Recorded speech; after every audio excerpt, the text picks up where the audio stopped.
Welcome to our full guide on how to allow friends only to see a post on Facebook before it's posted. Let's go through the steps together. Step 1.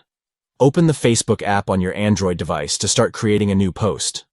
Step 2. Tap on What's on Your Mind to begin crafting your post, whether it's a text update, photo, or video. Step 3. Look for the audience selector, typically located below your name, and tap on it to adjust the post's privacy settings.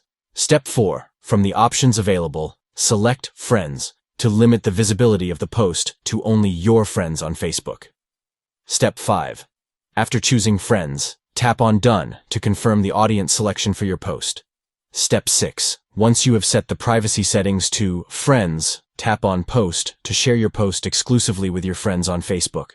By following these steps, you can proactively control who sees your post by restricting it to your friends only before you publish it on Facebook.